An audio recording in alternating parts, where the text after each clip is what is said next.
Hello everyone, welcome back to इस new video. साथियों, आप सभी का स्वागत है। जैसा कि आप देख पा रहे हैं कि आज हम लोग बात करने वाले हैं यूपी बोर्ड क्लास 12 की फिजिक्स के बारे में। फिजिक्स के आज हम आपके लिए कुछ ऐसे इंपॉर्टेंट प्रश्न लेकर आए हैं जो टॉप 10 ऐसे प्रश्न हैं जो आपको सीधे सीधे बोर्ड एग्जाम के 2025 वाले एग्जाम में आपको देखने को मिलेंगे। वन बाय वन करके हम सारी चीज़ डिस्कस करेंगे। उससे पहले हम आपको बता दें कि अभी आप इस चैनल पर नए हैं तो फटाफट से चैनल से जुड़ जाइएगा और टेलीग्राम पर जुड़ना ना भूलिएगा। टेलीग्राम से जुड़ के क्या होगा कि वहाँ पर हम आपको जो है सारे जो नोट्स हैं कि आप देख पा रहे हैं, इन सारे नोट्स की आपको एक पीडीएफ देंगे, ठीक है। और शॉर्ट ट्रिक से कैसे आंसर राइटिंग करें वहाँ पे अपनी कॉपी लिख के सेंड कर सकते हैं। उस कॉपी पे हम लोग क्या करेंगे, एवेल्यूएट करके चेक करके आपको दे दिया जाएगा। तो देखिएगा यहाँ पर जो है क्लास 12 की जो है ध्यान से देखिएगा, बहुत इंपॉर्टेंट प्रश्न है। और सी के 10 प्रश्न ऐसे हैं जिसमें से आपको पेपर में प्रश्न देखने को मिल जाएंगे। तो गारंटी इतना पहले अच्छे से तैयार कीजिए, रिवाइज कीजिए, है ना। और इस चीज़ को ध्यान से देखिएगा। तो भौतिक विज्ञान, ठीक है, फिजिक्स से है, बहुत ही महत्वपूर्ण प्रश्न होने वाले हैं 2025 का। जो ही लोग देने वाले हैं पेपर, उनके लिए महत्वपूर्ण होने वाला है। वन बाय वन करके ध्यान से सुनिएगा, सारे 10 के 200 प्रश्न बहुत महत्वपूर्ण होंगे। और ये प्रश्न जो है आपके लिए वन बाय वन करके देखिए। पहला है, ये देखिएगा, एक प्रश्न पूछता है स्थिर विद्युतिकी से संबंधित। इसमें गॉस का प्रमेय, ठीक है, गॉस का प्रमेय आप देखेंगे, पढ़े होंगे फिजिक्स में। वहाँ से जो है 2-3 उसके केसेस हैं, ठीक है, अलग अलग उसमें उसको सॉल्व किया जाता है।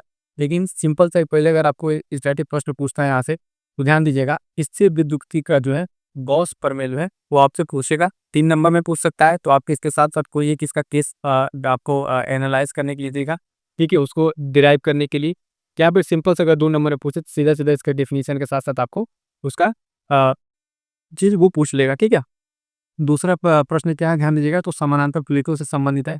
समानांतर प्लेट जो संधारित की बात की जाती है, उसमें जो प्लेट लगते हैं उस प्लेट से संबंधित है कि उसमें धारिता का व्यंजन आपको क्या करना है, प्राप्त करना है। क्या करना है, संधारित में जो है उसकी धारिता का व्यंजन प्राप्त करना है। इसकी कंडीशन आपको पहले से दी हुई है। कंडीशन ध्यान आएगा कि प्लेटों के बीच जो है, प्लेटों के बीच क्या रखा हो, पैराबैधिक जो भरा हो, ठीक है। तो ये कंडीशन है। इस केस में आप कैपेसिटर और संधारित के बारे में आपने पढ़ा होगा चैप्टर में, तो वहां से ये एक प्रश्न है और ये प्रश्न बहुत ही इंपॉर्टेंट है, समानांतर प्लेट से संबंधित, ठीक है। 2 प्रश्न हो गया।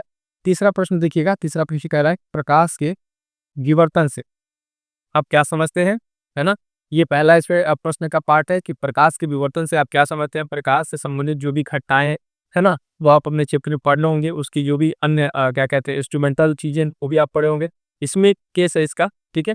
पतली झिर्री वाला पढ़ा होगा, पतली झिर्री वाला, ये आपके लिए इंपॉर्टेंट रहेगा, तो ध्यान दीजिएगा। प्रकाश के विवर्तन से आप क्या समझते हैं, ये आपको पहले डिफिनेशन बतानी है, ठीक है। उसके साथ साथ जो इसका केस है पतली झिर्री वाला, ये आपको डिस्कस करना है। क्लियर हो गया इतना, आगे बढ़िएगा। 3 प्रश्न, चौथा प्रश्न देखिएगा कि संयुक्त सूक्ष्मदर्शी के बारे में। संयुक्त सूक्ष्मदर्शी का जो है नामांकित किरण आरेख बनाना है, ठीक है। उसके साथ साथ क्या करना है साथियों, तो ध्यान दीजिएगा, आवर्धन क्षमता, उसकी जो आवर्धन क्षमता है उसका सूत्र ज्ञात करना है, ठीक है। तो ये प्रश्न बहुत ही इंपॉर्टेंट है। आप वहाँ पे प्रॉपर डायग्राम बनाएंगे, उसका किरण आरेख बनाएंगे, इसी के संबंध जो संयुक्त सूक्ष्मदर्शी है, ठीक है। ध्यान दीजिएगा, संयुक्त सूक्ष्मदर्शी की यहाँ पे बात की जा रही है। इसका नामांकित आपको एक किरण आरेख के द्वारा बना के समझाना है और इसके साथ साथ यहाँ पे आपको क्या करना है, इसकी आवर्धन क्षमता, ठीक है, इसकी आवर्धन क्षमता का आपको क्या करना है, सूत्र ज्ञात करना है। ये हो गया आपका 4 प्रश्न। 5वां प्रश्न है जो मोस्ट इंपॉर्टेंट है, ठीक है। ध्यान दीजिएगा, पीएन संधि डायोड क्या है। पीएन संधि डायोड क्या होता है, इसका भी एक परिपथ आरेख आपको बनाना है, खींच के डायोड का जो है कार्यविधि आपको समझानी है। तो ये जो पीएन वाला है, यहाँ से आपके परीक्षा में मोस्टली जो है इस वाले पोर्शन से आपका जो है ये लॉन्ग में, यानी दीर्घ में आपका प्रश्न उत्तर बनेगा। प्रश्न उत्तर का जो है लॉन्ग में आपको बनता है, वहाँ पे प्रश्न बनेगा। छोटा सा अगर आपसे 2 नंबर में या 3 नंबर में प्रश्न पूछेगा तो क्या पूछ लेगा, यहीं तक पूछेगा। ध्यान दीजिएगा, प्रश्न का यहीं तक लेवल होगा कि पीएन संधि डायोड क्या होता है, आपको समझा देना है। प्रश्न जो है आपको जो हम दिए हैं मोस्टली यहाँ तक अभी आपके लॉन्ग में पूछे जाएंगे, ठीक है। पूरी पॉसिबिलिटी है लॉन्ग में आपको पूछा जाएंगे 3 नंबर, ठीक है। उसके साथ साथ बाकी अगर इसलिए किसी अन्य जो पॉइंट है उसके साथ इसको ऐड करके पूछा जा सकता है। लेकिन और जो यहाँ पे 2-3 पॉइंट है वो छोटे पॉइंट है, ठीक है, उसको टू द पॉइंट आपको बाई डेफिनेशन वाला तैयार करना है। तो ये हमने बता रहे थे आपको पीएन संधि डायोड, इसमें जो है आपको पूरा बताना है, डायोड का कार्यविधि समझाना है। 6वां क्या कह रहा है प्रश्न कि प्रकाश वैद्युत प्रभाव के नियम लिखिए, ठीक है। तो प्रकाश वैद्युत प्रभाव का सिंपल है, क्या करना है, आपको नियम लिखना है। जो इसके जो नियम है उस नियम को पॉइंट वाइज करके लिखना है, ये चीज़ आपको ध्यान रखना है। और ये सबसे इंपॉर्टेंट ये बताएं कि देखिएगा, जो कॉपी लिखते समय आप लोग कॉपी लिखते हैं, उस समय लिखते समय कुछ सावधानियां आप बरतेंगे तो आपके नंबर ऑटोमेटिक बढ़ जाते हैं। मतलब जब आप कॉपी लिखते हैं तो वही आपका इंप्रेशन होता है एग्जामिनर के ऊपर। आपने कॉपी तो लिख दिया, अब समझिए कि इस बात को मैं क्या बता रहा हूँ। आप वहाँ नहीं गए, ठीक है, वहाँ कौन है, आपकी कॉपी। अब आपकी कॉपी बताएगी आपकी जो इवैल्यूएशन है कितने पे की जाए, किस तरीके से आपने कॉपी में रिप्रेजेंट किया, ये बहुत ज़रूरी होता है। इससे संबंधित क्लास हमने बना दी है कि आंसर राइटिंग कैसे करें। आप चैनल विजिट कीजिए, वहाँ पे जाके इस क्लास को देखिए कॉपी कैसे लिखी जाती है, उसके बहुत सारे नियम है, वो हमने वहाँ पे अलग में आपको बता दिया है। को प्रकाश का वैद्युत प्रभाव वाला लिखना है। उसके बाद 7वां देखिए अपवाह वेग, ड्रिफ्ट वेलोसिटी आपने पढ़ा हो, उसकी परिभाषा आपको देनी है यहाँ से। एक छोटा-सा प्रश्न है, इसको ध्यान देना है। उसके बाद सब यहाँ थोड़ा ध्यान दीजिए, प्रश्न यहाँ पे आपको प्रश्न के 8वें फैराडे लॉ, इसका नियम लिखना है और इस तरीके से इस नियम का जो आपका विवरण देना है, डेरिवेशन करना है, वो ध्यान रखना है। उसके बाद एक पॉइंट आता है विभव प्रवणता। क्या है विभव प्रवणता? ये क्या होता है? ठीक है, किस तरीके से इसकी इकाई वर्क करती है, इसका इकाई क्या है? ये सब सारी चीज़ें को आपको ध्यान में रखना है। क्रांति कोण, एक छोटा-सा पॉइंट है क्रांति कोण के बारे में और एक है विशिष्ट चालकता। ठीक है, क्या है? विशिष्ट चालकता।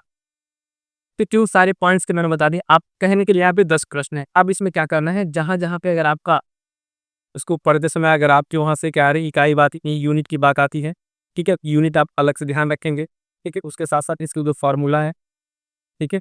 फ़ॉर्मूला आप आए उस फ़ॉर्मूले को ध्यान रखिए। उसमें जो टर्म आ रहा है, जैसे कोई फ़ॉर्मूला आप मान लिख रहे हैं, तो उसमें जो कोई आर आ रहा है, कहीं वी आ रहा है, कोई भी जो आ रहा है, उसकी मीनिंग क्या है? उसका मतलब क्या है वहाँ पे, वो चीज़ आपको लिखना रहता है, ठीक है? वहाँ पे आप नीचे लिखिए किसका म करिए, आर रेजिस्टेंस का ही विभवांतर, ये सब सारी चीज़ें आप लिखिए। छोटी-छोटी चीज़ें बता रहा हूँ, जो आपके मौके में आपके नंबर को बढ़ाएँगी। ये चीज़ आप ध्यान से समझिएगा, ठीक है? अगर ये सारा पॉइंट्स, इन सारे टॉपिक्स जो आप क्वेश्चन लिखे हैं, इसका तैयार कर लेते हैं, आपके छोटे-छोटे प्रश्न जो 1 नंबर, 2 नंबर के बनेंगे, वो विकल्प भी बनेंगे, वो आपके प्रश्न यहाँ से हो जाएँगे। तो ये था, आप देखिएगा एक कंप्लीट सेशन है ना, मोस्ट इंपॉर्टेंट प्रश्नों का जो भौतिक विज्ञान क्लास 12 के लिए है, अपकमिंग एग्जाम 2025 के लिए। आपको साथियों सेशन कैसा लगा कमेंट करके जरूर बताइएगा। अन्य कौन से चैप्टर में आपके डाउट है, वो चैप्टर आप कमेंट कीजिए, वो टॉपिक बताइए, उस टॉपिक हम आपको लिए क्लास लेकर खाएंगे।